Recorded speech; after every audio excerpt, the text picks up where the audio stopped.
All right, so yeah, we're just continuing to push through here with our off-season program. Not a whole lot's changed since last week. Just continuing to get great work on the practice field against each other. Offense wins some, defense wins some. You go back and forth, and good to just spend time with one another as well and build a team group together. And great to see Kevin Williams come out today after practice. The beginning of my career was sort of the tail end of his, and I played against him a couple times, and he was always a game wrecker, and our offensive line was always very aware of where he was on the field and the difference he could make. So pretty fun to talk to a guy who's seen it all, done it all, and had so much success. So happy for him, and it's well deserved. But I can take any questions you have.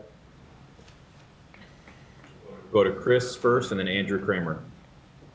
Oh, hey, Kirk. Hope you're doing well.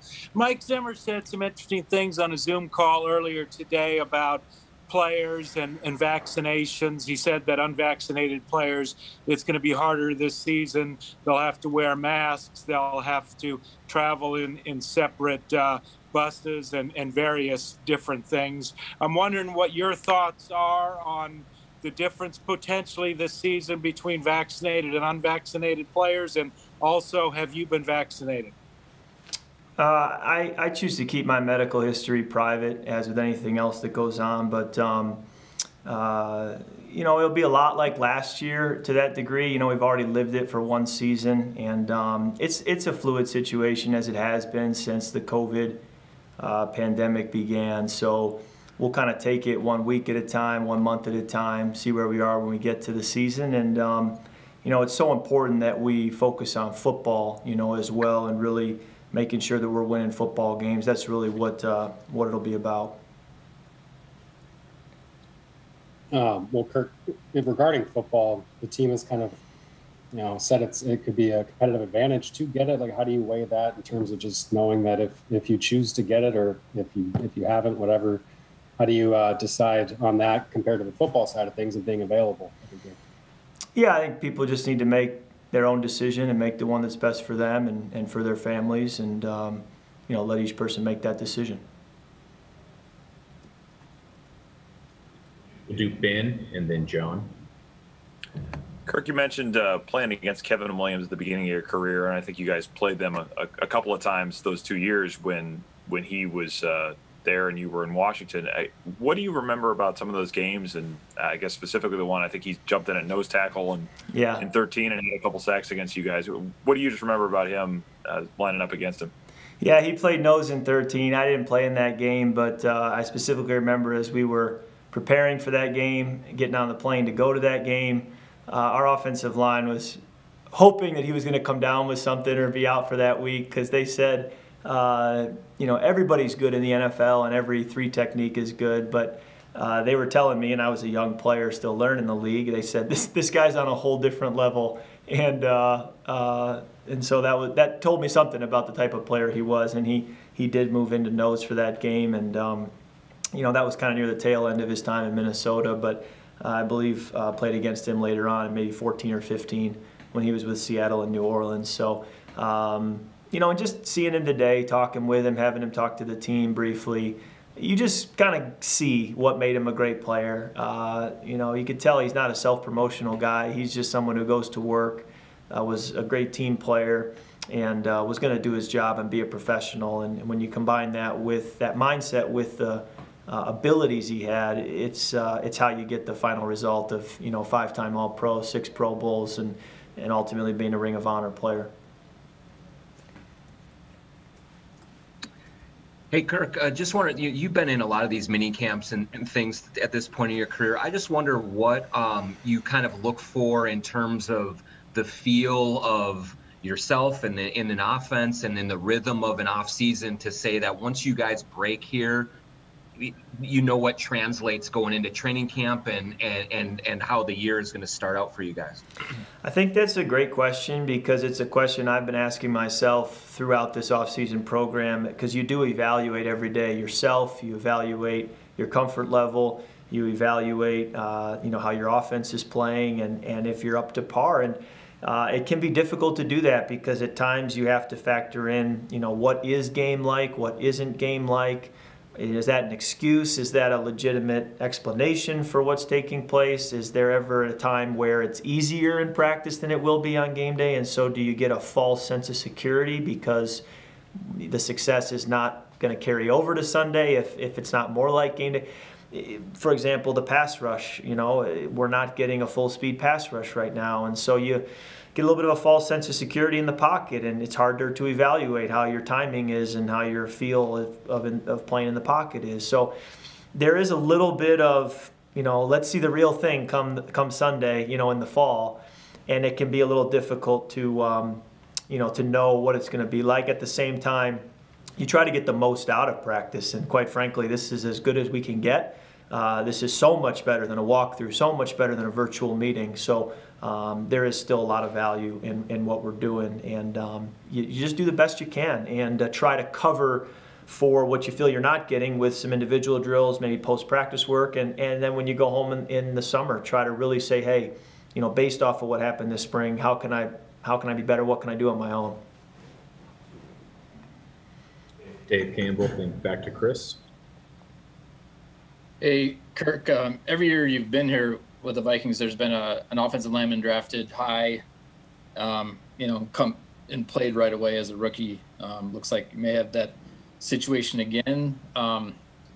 Just as this with this young offensive line as a whole, what is sort of the most important thing to continue to happen so that it's ready to go September 12th or whatever the date of the opener is?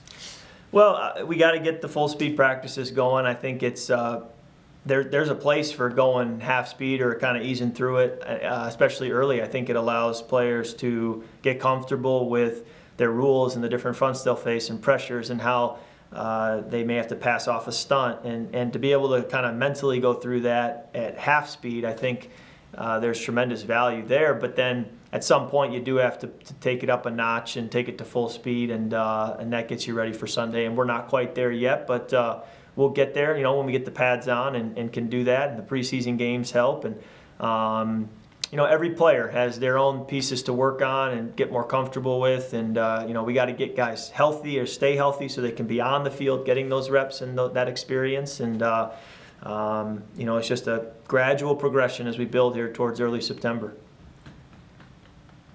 Yeah, Kirk, I'm wondering if you could maybe kind of summarize how Kellen Mond has looked throughout spring drills. Yeah, he's done a nice job picking up the scheme and, with the reps he's getting, trying to make plays and, just kind of on that same process of building his game as he goes through the OTAs this summer and training camp. Nathan Arif. Hey, Kirk. Yesterday, Adam was talking about Clint and just kind of what this offense has become since he's taken over the OC duties. We've heard this before, when it went from Kevin to Gary, it wasn't Gary's scheme. It was the 2020 Vikings offense. And Adam kind of said something similar, that it's not his dad's offense. It's the 2021 Vikings offense. How have you seen Clint kind of implement his finishing touches on it and things that might be different from Gary, but still within the larger umbrella of the entire scheme? Yeah, the league evolves every year, so it is always fluid to say, what are we going to do year to year. I remember last year, one of our best plays in the red zone that both Adam and Justin caught a lot of touchdowns on was a play that we didn't carry in 2019. It was a brand new play. That was off-season study by our coaches to say, hey, this is something we think could really help us. It's a new wrinkle. At the time it's installed, at the time you practice it, you don't know what kind of weight it's going to carry during the season, and you get to the end of the year and it accounts for, maybe a half dozen touchdowns. So you say, hey, that I don't know that's Gary Kubiak's offense or Mike Shanahan's offense. That's just the 2020 Vikings offense. And then same thing happens hopefully in 2021 where you add wrinkles, you see how the league evolves because defenses are smart and they're going to go back and watch and study and try to take things away. And if you get too comfortable in saying, well, we run this system and it always works, I think that's where defenses can get caught up to you. So there just has to be this constant minor evolution each year to provide wrinkles and have a plan to adjust how defenses choose to attack you. Yeah, Courtney took my question, so I'll just ask this one instead.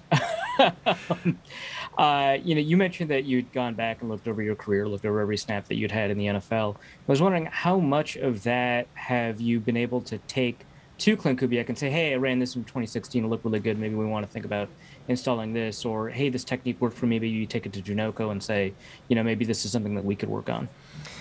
Great question. There has been a little bit of that. I am still going to kind of fine-tune some cut-ups and then probably have those to them, hopefully middle of the summer, so that they can have some time before camp. But I did want to get that to them before training camp. I think it helps, too, to have seen OTAs and seen how our offense is running right now, and that kind of gives me more information, too, to understand what I'm suggesting. So I remember John Gruden once told me that you can have input in meetings, you can make suggestions, but you better do your research. You better do your homework too. Don't just come in with all the ideas and not really be able to back it up. So there's a little bit of due diligence that always needs to be done when you have suggestions and speak up. You have to really have done your homework. We'll do last question to Eric Smith. Hey, Kirk. Obviously, a year ago, the offense was, a top 10 offense, and the defense struggled really for the first time under Coach Zimmer.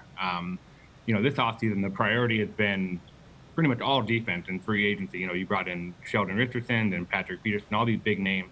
As the quarterback, I guess, how do you feel about that? That most of the resources, other than a few draft picks, have been to the defense. Are you good with that? Do you wish you kind of had more offensive help at this point? What's sort of your take here as camp looms?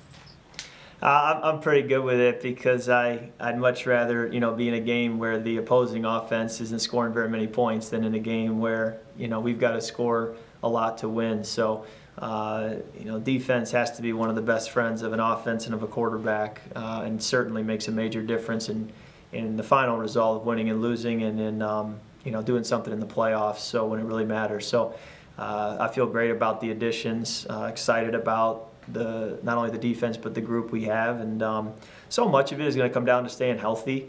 Having your best players on the field late in the year is a big part of the body of work being successful, and that's something that you can never plan for or guarantee, but ends up being such a major factor in how the season story gets written.